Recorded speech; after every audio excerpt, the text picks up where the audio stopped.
Hi, my name is TJ. My dad died of overdose on January 1st, 2011, and my mom is a recovering addict. God helped my mom, and now together we are here to help you. Now let's talk recovery. Here's your host, my mom, Susan Sexton-Wood. Hi, and welcome to Let's Talk Recovery. I'm your host, Susan Sexton-Wood. Today, our guest is Holly Anderson-Ruf, and she is the mother of an addict. Hi, Holly. How are you doing? Good, how are you? I'm good. We want to welcome Holly to the show. I'm going to just start off and ask Holly to share her testimony. She is the mother of an addict. She has a very powerful testimony, and asked her to share her testimony. Well, I have one child. She's 23 years old. Her name is Victoria. Her dad and I divorced when she was young, so I've remarried. I've been married to my husband since she was like in 4th grade. We live in a small town in Kentucky. Victoria had, her dad and I argued, that kind of thing, and he lives out west. But she had good childhood, high school. She was she was not homecoming princess, but yeah, homecoming princess. She was a cheerleader. She went to the community college after high school, got an associate's degree, and then right after, probably after her associate's degree, I knew something was off, and then, extremely long story, but found out she was doing drugs, and I'm a nurse, so I kind of tracked her and made her take a drug test because I owned her vehicle, pretty much, even though she was adult. So it came up opiates, but I didn't think heroin still. So it took me, this was when she was 19. Yeah, 19 that I found out. And I said, you either go to your father's, I will put you on an airplane, or you'll go stay with your aunt, with my sister, but you're not staying here. And she walked out the door. And from then on, she did not come home, and it was just, I didn't have much of a relationship with her. She got charges in Campbell County, but they didn't arrest her. I ended up, like probably 2 years ago, I did Casey's Law. So she ended up out in California with her dad, going to rehab, and she did well there. But then because she had charges in Kentucky, she had to come back last year because she had to come home she got on a felony diversion. So she ended up going to Louisville, because she went to school to Louisville too for a little bit.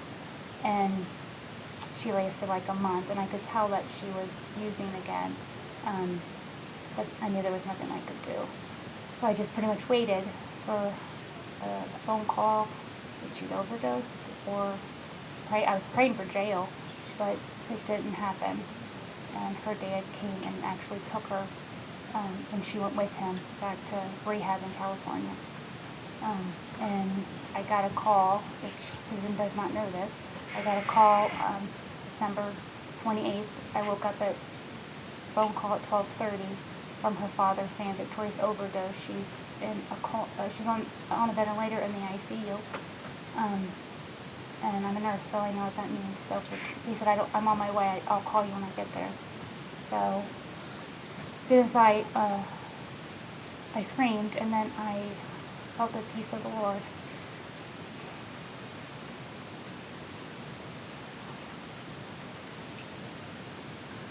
Felt the peace of the Lord so strong. I didn't know if it was because she was with him or he had saved her. But I felt peace. So 20 minutes, just me and my husband, I texted my pastor and another elder too at my church, and they were up, and for 20 minutes we just laid there and we prayed, and then we just laid there, and then her stepmom called me and she put the nurse on the phone. Victoria had received CPR. They Narcaned her, and her ribs got broken in the process, and she had a hemothorax, so she was on the ventilator because of just because they had to let her heal. She was just, yeah. So when I ended up going, and I knew it was a miracle. I mean, I knew it was a miracle. So I did go out to California, and there was 2 other people in that ICU that were brain dead. So I was able to tell Victoria, the Lord, this is a miracle, and the Lord saved you. Mm-hmm. Now you need to help people like you. So, but my story is that, but my faith has grown so much because of this. I don't know any mother that could get through this without the Lord. Right, right. So what's happening with Victoria right now? Well, she ended up, the whole week I was out there, she was still on the ventilator. Mm. So I just prayed over her, and she just kept not being able to get off. She got pneumonia, but I knew she was going to be okay. She ended up, when I got back home, she got off the ventilator, and it's been 2 weeks. I should be able to talk to her today, because she was in rehab and she signed herself out. And her dad put her in another rehab, and her stepmom did. She got like one phone call, and her stepmom called me and said she sounded really good. So I heard the guest before me. Recovery really, it has to be patient-centered, just like a hospital. Mm-hmm. And I think that's what's wrong. And I think some of them speak to her better, and I'm hoping she said she sounded great, so I'm hoping it's going to speak to her. Because I really think it has to be patient-centered, because so I'm hopeful. I know the Lord saved her, but in the end, this is a choice, and I can't choose. I can't help her. She's got to want to, receive the help. Right. Earlier, you were talking about Casey's Law. Will you share a little bit about what is Casey's Law? First off, because some people don't know what it is in Indiana. Oh, in Indiana, do you have Casey's Law? No, there is something. I forget what it's called. There's something that somebody else is trying to duplicate, like Casey's Law, but there's nothing here. Well, Casey's Law is basically, you go to in Kentucky, I feel like it's 2 years old now, or 2 years old where we kind of know about it pretty much. I go to the courthouse, I file the papers, and basically I'm going and saying, my daughter is addicted to heroin, she will not help herself, I'm going to help her. So basically then she'll get served papers, and the judge will say, you need to go be evaluated, because I could say she's on drugs and maybe she's not. So she gets evaluated, gets the drug test and everything, and if she's clean, then she's thrown out. But they're not clean, or we wouldn't do that. And then basically she gets that, I feel like it's like 30 days. I mean, mine didn't mean 30 days. That didn't take long at all. And then they'll put a warrant out, and they'll pick her up and make her go. And you are responsible for certain charges. Mm-hmm. So even though mine, because she ended up going, she was very angry that I did Casey's Law, but it still worked out great, because it was like she was bypassing me, so she went out to California, their dad. So for me, I had to pay a little bit court costs, but that was it.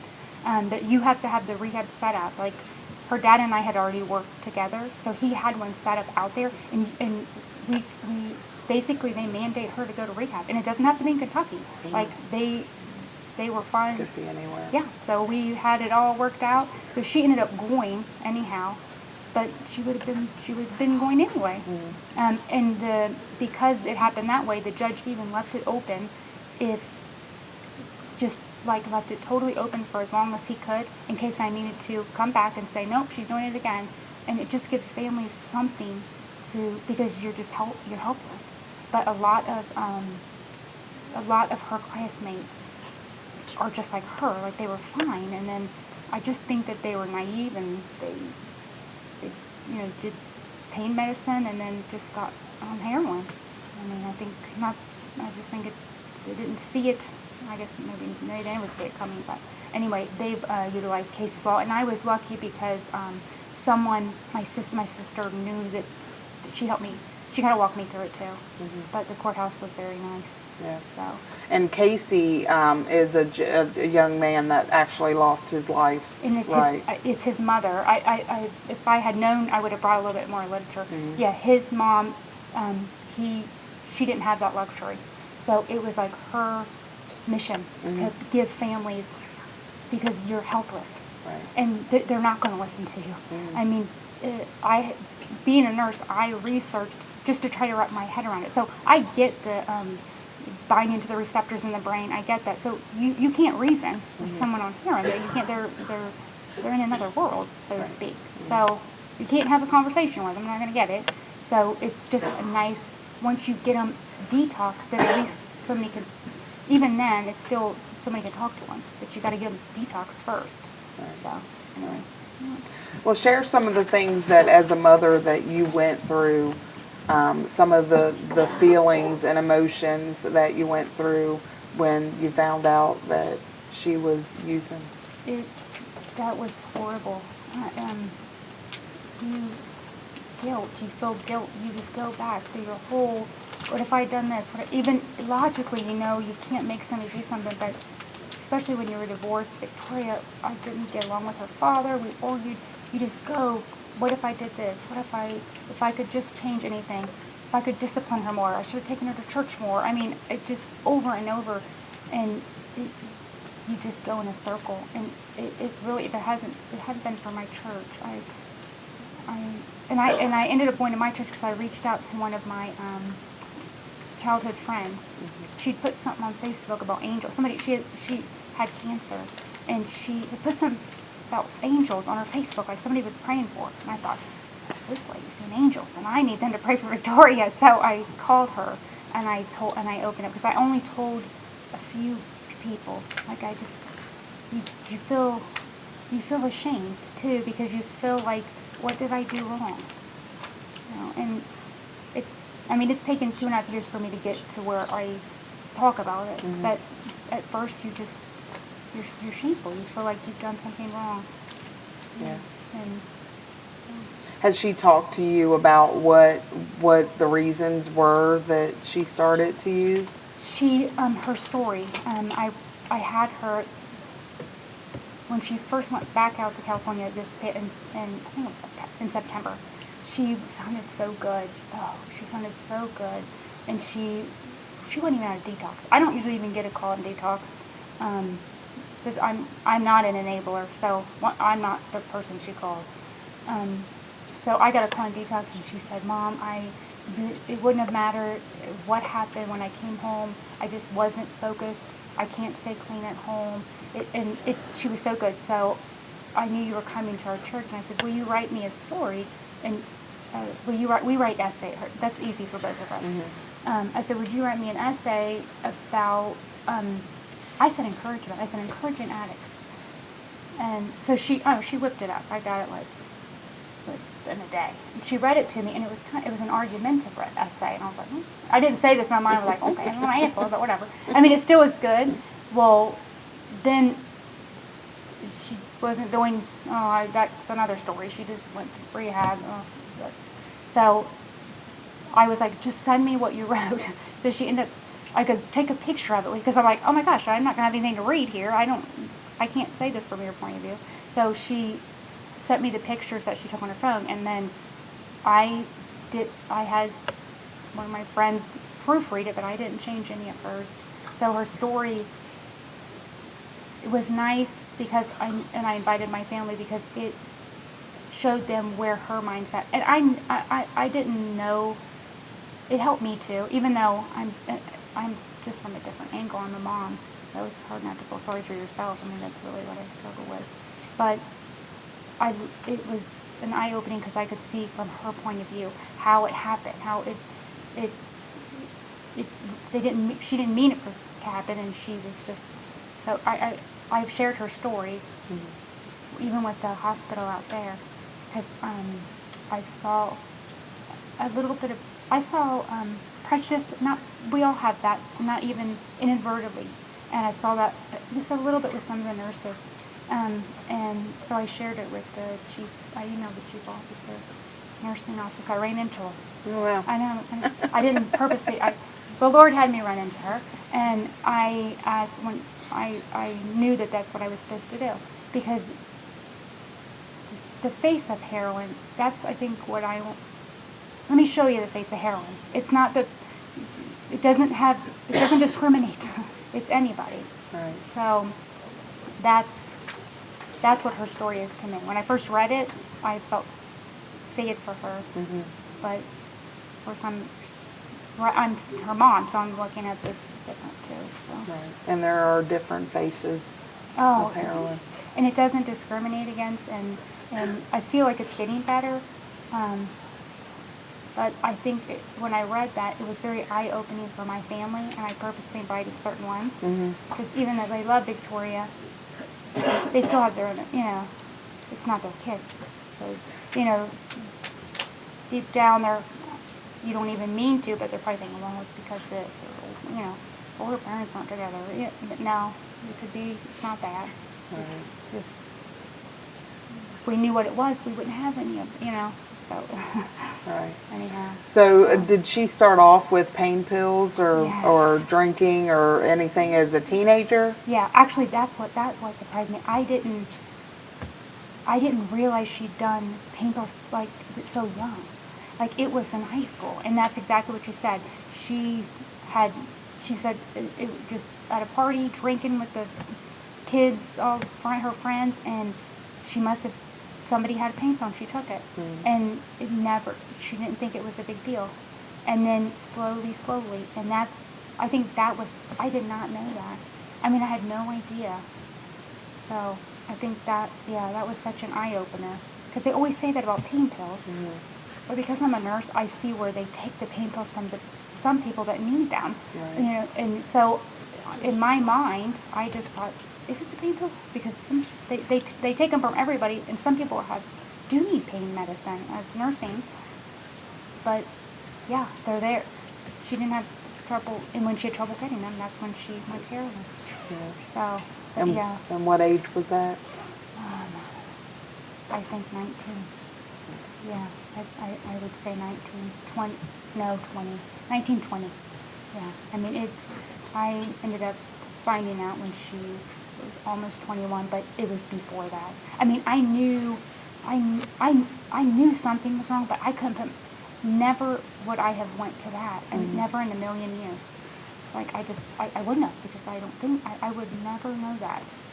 And even to get to the heroin piece, like, my sister knew, but it took me a while to even say it out. I just didn't. Well, you don't want to say your child. Yeah, I mean, but it might, like, you just see it on the news, and I just thought, oh my gosh.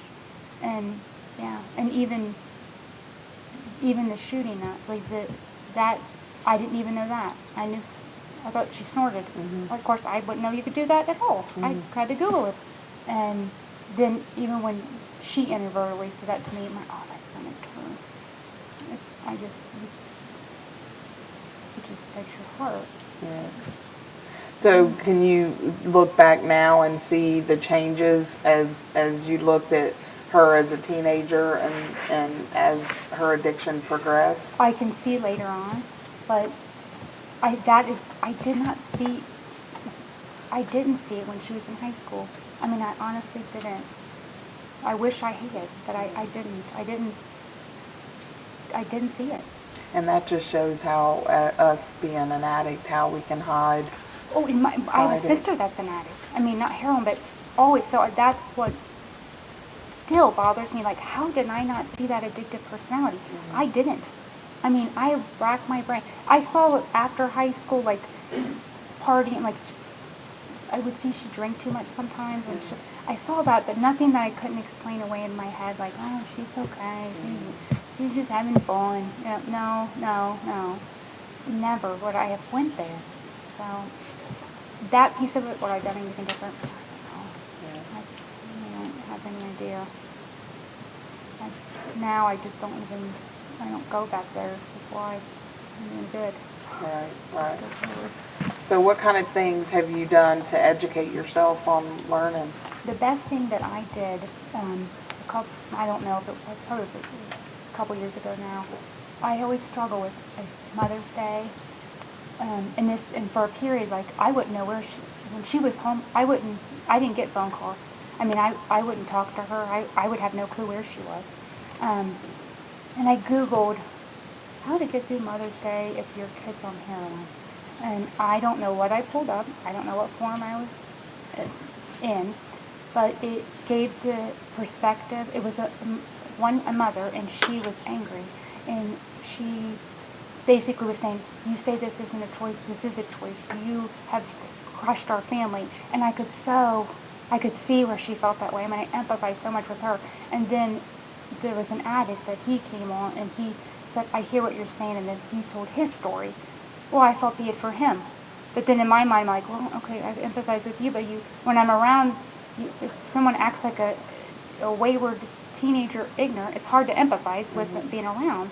So, but whatever, I don't know if it was the psychologist, whoever else, the professional said, to the mother, if you don't go on with your life, heroin would have stolen 2 lives instead of 1. That's powerful.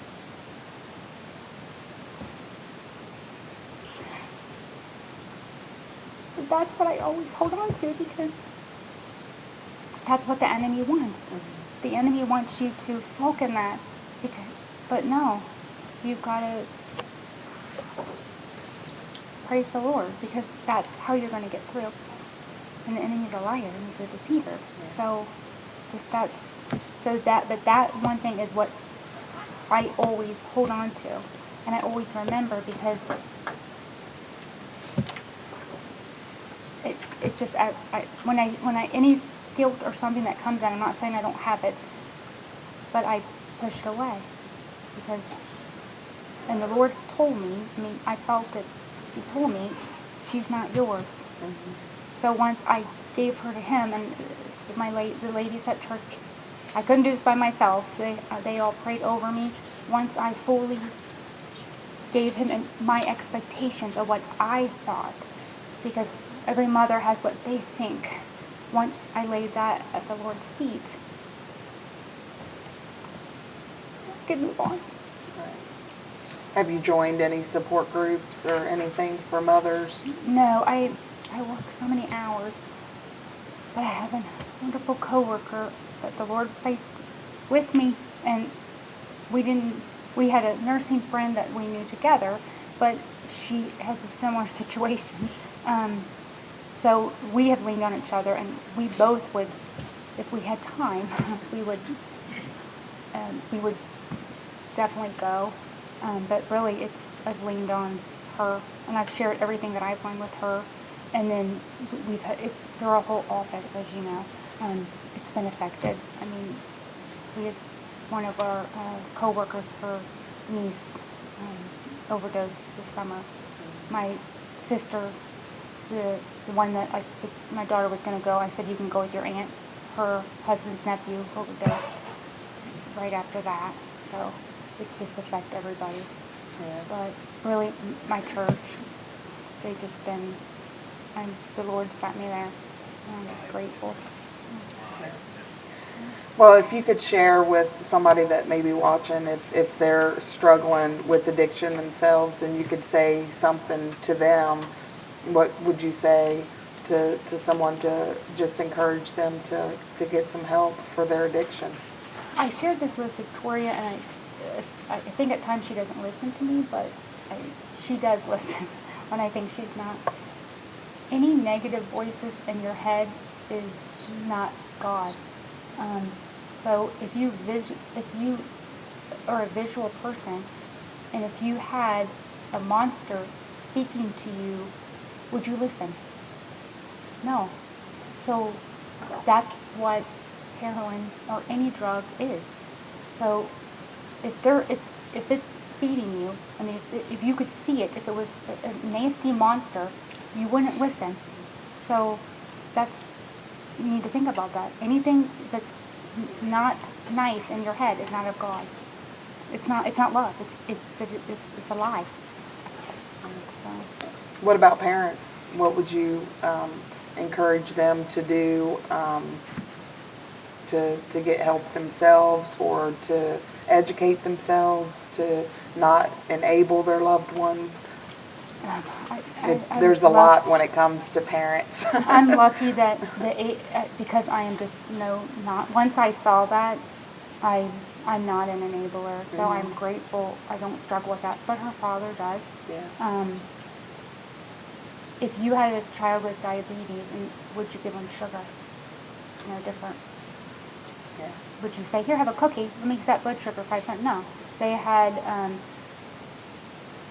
I say diabetes because you could die. It's so quickly. It's no different. So anything you're doing, as cruel as it sounds, anything you're doing to help them, you're helping them stay in addiction. Right. Because you can help them and they can still overdose. So I think parents well, what if? If you're what if, you're not in control, parents. You can think you're in control, but you're not in control. You need to give it to the Lord, because you're not in control even if you think you're in control. Well, we talked about a lot of Victoria's addiction. Let's talk about, we have a couple minutes, share of one good memory that you have of just something really good about her. Well, her high school years were my favorite. She had the high school years I wanted. I guess every mother does wants that. And when my youngest sister lives in Bracken County, and Victoria was nominated for Homecoming Princess. And when she won, me and my sister were like, it's silly, but we just almost cried. We were so happy. So my sister, my niece, she's a few years younger than Victoria. So, and I went back, when she cheered, so her senior year, when I went to see her, it didn't make me sad, because Victoria was a cheerleader and they won the competition. Her picture's on the wall in Bracken County. It didn't make me sad, it comforted me. So. It's good. It's good. Well, we want to thank you for coming to Indiana and sharing your story with us. You have a very, very powerful story, and just sharing just what Victoria's been through even here recently. And we want to let you know that we're going to be praying for her, and we have been praying, but we didn't know that she overdosed, and we're going to continue praying for her and her journey of recovery. And we're here for her if she ever wants to call. You have our number, and maybe she'll take the opportunity to call, and so we can encourage her too. So we want to thank you for joining us here on Let's Talk Recovery. If you have someone in your family that may be struggling with addiction, we want to encourage you to call the number on the screen. We're here to motivate, educate, and connect you to get the help that you need.